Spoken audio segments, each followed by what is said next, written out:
바울은 오늘 본문에서 이방인들과 이스라엘의 구원의 순서가 예상을 깨고 뒤바뀌어 있다는 것을 말하고 있습니다. 그런즉 우리가 무슨 말을 하리요? 의를 따르지 아니한 이방인들이 의를 얻었으니 곧 믿음에서 난 의요. 의의 법을 따라간 이스라엘은 율법에 이르지 못하였으니 라고 말씀하고 있습니다. 하나님의 백성으로 선택된 이스라엘보다 오히려 이방인들이 더 먼저 의로움에 이르렀다고 말하고 있는 것이죠. 결과가 이렇게 달라진 이유는 그들이 각각 다른 것을 의지했기 때문입니다. 32절이 이렇게 이어집니다. 어찌 그러하냐? 이는 그들이 믿음을 의지하지 않고 행위를 의지함이라. 부딪힐 돌에 부딪혔느니라.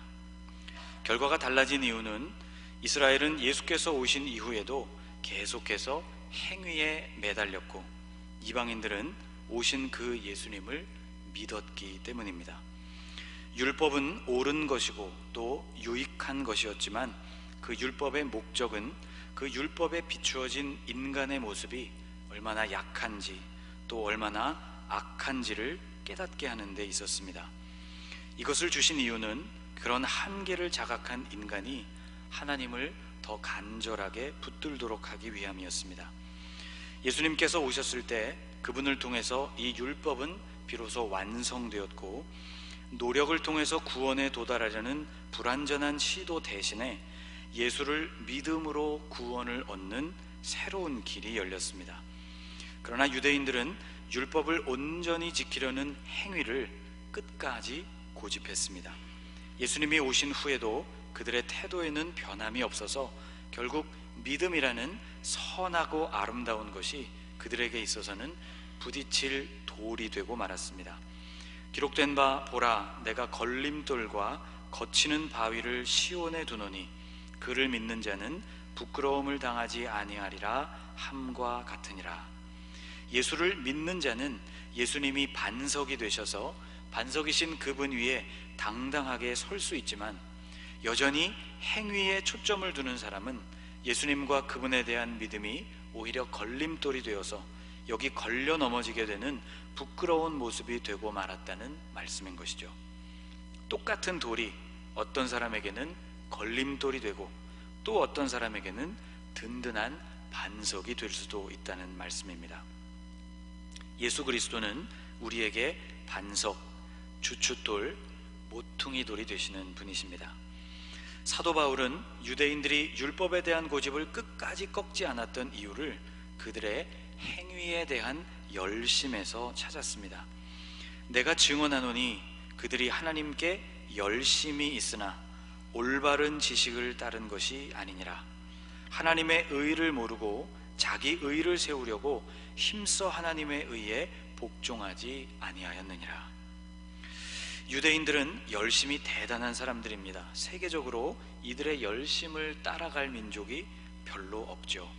유대인들의 열심을 설명하기 위해서 바울은 구약을 적용하고 있었던 유대인들의 태도에 대해서 언급했습니다. 모세가 기록하되 율법으로 말미암는 의를 행하는 사람은 그 의로 살리라 하였거니와 라고 5절에 기록하고 있죠. 모세의 율법이 전부였던 시절에는 그 율법을 온전하게 행하는 것 이외에는 의로움을 얻는 길이 없었습니다. 그러나 예수 그리스도께서 오시고 그분을 믿는 믿음이 보다 더 확실한 구원의 길로 제시된 이후에는 그 믿음을 무시하고 계속해서 사람의 행위나 노력으로 의로움을 이루어 보려는 시도가 오히려 교만한 모습이 되고 말았던 것이죠. 6절과 7절에서 바울은 구약을 인용하면서 유대인들이 가진 열심의 위험성에 대해서 설명하고 있습니다. 같이 한번 읽어볼까요? 믿음으로 말미암는 의는 이같이 말하되 내 마음에 누가 하늘에 올라가겠느냐 하지 말라 하니 올라가겠느냐 함은 그리스도를 모셔 내리려는 것이요 혹은 누가 무저갱에 내려가겠느냐 하지 말라 하니 내려가겠느냐 함은 그리스도를 죽은 자 가운데서 모셔 올리려는 것이라. 유대인들의 열심은 이런 열심이었다는 것입니다. 하늘에도 올라갈 열심, 그리고 무적행에라도 내려갈 열심이었다는 것이죠. 그런데 믿음을 의지하는 사람, 온전한 믿음을 가진 사람에게는 하늘에 올라가려는 시도가 부적절합니다. 왜냐하면 자신의 힘으로 하늘에 올라갈 수 있다는 이 말은 곧 그곳에 계신 그리스도와 동등해질 수 있다는 말이요, 또 그리스도께서 그렇게 되면 그리스도께서 계신 그 위치를 끌어내리는 것이 되기 때문입니다. 또 무적행에 내려가려는 시도 역시 부적절한데, 왜냐하면 자신의 힘으로 무적행에 내려갈 수 있다는 이 말은 그리스도께서 죽음을 이기고 부활하신 것처럼 자신도 죽음을 극복할 수 있다고 말하는 교만이 되기 때문입니다. 그렇게 된다면 그는 죽음 가운데 계신 그리스도를 본인의 힘으로 끌어올릴 수도 있다는, 자신을 하나님과 똑같은 위치에 놓게 되는 교만한 자리에 서게 되는 것입니다. 인간은 절대로 그렇게 할 수도 없는 존재일 뿐만 아니라 노력하면 그 일을 할 수 있다고 생각하는 것조차 하지 말아야 하는 존재입니다. 그렇다면 이렇게 열심 혹은 노력을 통해서 완전해지는 일이 불가능하다면 우리가 할 수 있는 일은 도대체 무엇일까? 9절 말씀이 그에 대한 답을 주고 있습니다. 내가 만일 내 입으로 예수를 주로 시인하며 또 하나님께서 그를 죽은 자 가운데서 살리신 것을 내 마음에 믿으면 구원을 받으리라. 이것은 하늘 위에 계신 예수님을 주님으로 시인하는 일, 그리고 하나님께서 그 예수님을 죽은 자 가운데서 살리신 것을 믿는 일입니다. 이 믿음이 우리를 구원에 이르게 해 줍니다. 이 믿음은 하늘 위 혹은 아래에 있는 무적행과 같이 우리가 도달할 수 없고 도달하려고 교만한 노력을 해서도 안 되는 그렇게 먼 곳에 있지를 않고 우리와 아주 가까운 데 있다고 말씀하고 있습니다. 8절 말씀이 바로 그런 뜻이죠. 그러면 무엇을 말하느냐? 말씀이 내게 가까워 내 입에 있으며 내 마음에 있다 하였으니 곧 우리가 전파하는 믿음의 말씀이라. 여러분, 구원의 길은 멀리 있지 않습니다. 구원은 나를 위해 오신 예수님을 믿는 것에서 시작합니다. 이스라엘 사람들은 조금 다른 믿음을 가졌죠. 율법이 최고의 가치라는 믿음, 노력한다면 그것을 완벽하게 지키는 일도 가능하다는 믿음이었습니다. 살펴본 것과 같이 이것은 고집을 넘어서서 교만으로 흘렀습니다. 노력은 아름다운 덕목이고 마땅히 추구해야 할 가치이지만 자신의 한계를 인정하지 않고 거기에만 매이게 되면 나중에는 율법의 정신이나 율법이 우리에게 의도하고 있는 그 목적보다도 본인이 그것을 지키기 위해 노력하고 그것을 이루기 위하여 임하는 행위 자체에 훨씬 더 큰 무게를 두게 되는 오류에 빠지고 맙니다. 바울이 말하려고 하는 것을 다시 정리하면 의로움이라는 궁극적인 목표, 구원이라는 궁극적인 목표는 인간의 행위를 통해서가 아니고 예수를 믿음으로만 이룰 수 있다는 것입니다.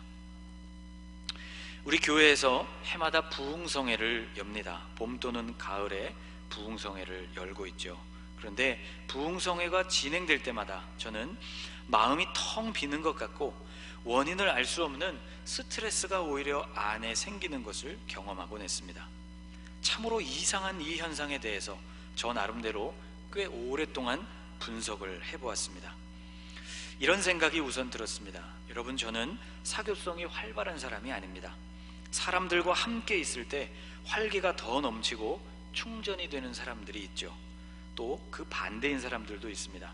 사람들과 함께 있으면 계속해서 에너지를 소모하게 되어서 결국 방전이 되는 사람들도 있습니다. 저는 후자에 속하는 편입니다. 제가 충전이 되는 시간은 혼자 있는 시간입니다. 그래서 이런 생각을 해보았습니다. 잘 모르는 강사님을 영접하고 그분과 대화를 나눠야 하고 식사도 대접을 해야 하니 이것이 나를 힘들게 하는가 보다. 또 이런 생각도 했습니다. 저녁 늦게까지 예배가 이루어지고 새벽에 새벽 기도회도 인도를 해야 하다 보니 육체적으로 힘든가 보다. 그러다가 문득 그 원인이 부흥성회 자체에 있지 않다는 생각이 들었습니다. 지난 4월에 있었던 일이죠. 부흥회가 힘들어서가 아니었습니다. 부흥성의 주간에는 호렙산 기도회, 수요 예배, 속장 교육, 금요 기도회가 없죠. 새벽 시간까지 부흥회가 진행된다면 그 시간에 제가 새벽 예배를 인도하는 일도 없습니다. 이 주간에는 가급적 신방도 하지 않으려고 합니다. 교우들이 은혜 받는 일을 위해서 기도하고 싶고 또 저 자신도 선포되는 말씀에 귀를 기울이고 싶어서입니다. 그러니 부흥회가 있는 주간에는 결국 제가 하고 있는 사역의 폭이 대폭 줄어들게 되는 것이죠. 그러니 몸도 마음도 부담에서 벗어나게 되고 편안해지는 것이 자연스러운 반응일 것입니다. 그런데 부담이 덜어지기는커녕 오히려 무겁게 마음이 느껴지니 참으로 이상했는데, 부흥성의 모든 시간들이 끝나고 다시 주말을 맞이하게 되면서 비로소 알게 되었습니다. 다시 제 삶이 바빠지기 시작하면서 이상하게도 마음이 전과 같이 돌아오는 것이었습니다. 그때 알았습니다. 공허감이 찾아왔던 이유가 이것이로구나. 사역이 줄어들게 되면 오히려 힘들어지는 것이구나. 여러분, 이 현상을 어떻게 생각하십니까? 결코 좋은 현상이 아니죠. 열심히 그리고 바쁘게 살아가는 삶이 저의 내면을 채우고 있었던 것입니다. 해오던 일이 멈추어서 생기는 공허감이었던 것이죠. 사역을 하고 있는 자신에게만 존재 가치를 부여하고 있다는 사실을 뒤늦게 깨닫게 되었습니다. 어찌 그러하냐? 이는 그들이 믿음을 의지하지 않고 행위를 의지함이라. 부딪힐 돌에 부딪혔느니라. 이 말씀이 제 마음에 빛처럼 비춰 들어오는 순간이었습니다. 나도 행위를 의지하고 있구나. 열심히 최선을 다해서 사역을 감당하고 있다는 그 생각이 오히려 나에게 걸림돌이 되고 거치는 바위가 되고 있었구나. 나도 여기에 걸려 넘어지고 있었구나 하는 생각이 들었습니다. 여러분, 일을 많이 하면, 그리고 그 일을 잘하면 뿌듯해지고 뭔가 한 것 같고 또 그 자신이 뭔가 된 것 같은 느낌을 갖게 되는데, 그것이 멈추게 되면 다시 아무것도 아닌 것 같이 느껴지는 이것이 바로 열심히 가지고 있는 함정입니다. 오늘 보면 10장 2절에서 바울은 이렇게 썼습니다. 내가 증언하노니 그들이 하나님께 열심히 있으나 올바른 지식을 따른 것이 아니니라. 열심은 귀한 것이지만 올바른 지식을 따라야 한다고 말씀하고 있는 것이죠. 곧 그 열심 그 자체가 목적이 되지 않고 그 열심이 목적을 향해 가는 건강한 과정이 될 때 우리는 온전한 구원을 누릴 수가 있습니다. 퇴직을 하신 분들이 겪는 문제도 이와 비슷합니다. 은퇴한 분들에게서 나타나는 공통점은 공허감, 상실감, 그리고 자신이 아무것도 아닌 것 같은 낮은 자존감입니다. 처음 몇 달은 평생 감당하던 무거운 짐을 벗어버렸다는 시원함을 느끼게 되고, 해보고 싶은 일들도 마음껏 할 수 있는 여유도 느껴보게 되지만, 점점 본인도 알 수 없는 조급함과 심적 부담을 느끼기 시작합니다. 그 이유는 본인도 모르는 사이에 본인이 해오던 그 일을 통해서 자신의 존재를 인식해왔고 인생의 가치를 부여해왔기 때문입니다. 일이 곧 그 사람이라는 말이 있죠. 아주 틀린 말은 아니지만 이제 그 일이 멈추어짐으로써 자기 인생의 의미를 찾기가 어려워지게 되는 것입니다. 열심은 귀한 것이지만 열심을 위한 열심 자체가 목적이 되어버리는 열심 자체에서 보람을 느끼는 그 열심은 자칫 더 중요한 것을 놓쳐버릴 수 있는 함정이기도 합니다. 유대인들 역시 율법을 준수하는 것, 그것을 열심히 따르는 것, 그리고 그것을 잘 수행하는 것에서 본인들의 삶의 의미를 찾았습니다. 그 율법이 지향하고 있는 구원의 완성점이 되는 예수 그리스도께서 그들 앞에 오셨지만 그들이 열심을 추구해왔던 종교적인 관성 때문에 예수님 앞에서 멈추어 서지를 못하고 지나쳐버리고 말았던 것이죠. 그러면 어떻게 해야 할까? 맹목적인 열심의 덫에서 벗어나고 율법이 궁극적으로 가리키는 구원과 의로움에 우리가 도달할 수 있기 위해서는 어떻게 해야 할까? 바울은 목적을 상실한 공허한 열심에서부터 벗어나는 길, 행위를 통해 삶의 의미를 찾으려는 그런 오류를 극복할 수 있는 길이 바로 예수를 부르는 것이라고 말씀하고 있습니다. 유대인이나 헬라인이나 차별이 없습니다. 한 분이신 주께서 모든 사람의 주가 되사 그를 부르는 모든 사람에게 부요하시도다. 누구든지 주의 이름을 부르는 자는 구원을 받으리라. 아멘. 그를 부르는 모든 사람에게 예수님은 부요하신 분이라고 말씀하고 있습니다. 누구든지 그 이름을 부르는 자가 구원을 얻게 된다고 말씀하고 있습니다. 여기서 부른다는 것은 그저 소리를 내어서 누군가를 호출한다는 그런 의미가 아닙니다.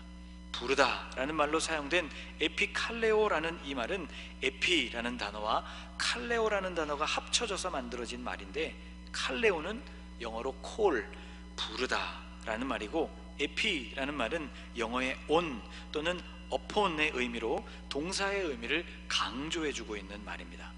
그래서 에피칼레오라는 말은 영어로 하면 call upon, 우리말로는 간절히 부르는 것을 뜻하고 확신을 가지고 부르는 일을 뜻하는 말입니다. 예수님을 우리가 그렇게 부를 때, 곧 예수님과 이런 관계를 유지할 때 우리가 누리게 되는 것이 사도 바울은 충만함이라고, 부요함이라고 말씀하고 있습니다. 12절을 제가 다시 읽어보겠습니다. 유대인이나 헬라인이나 차별이 없습니다. 한 분이신 주께서 모든 사람의 주가 되사, 저를 한번 따라해 보실까요? 그를 부르는 모든 사람에게,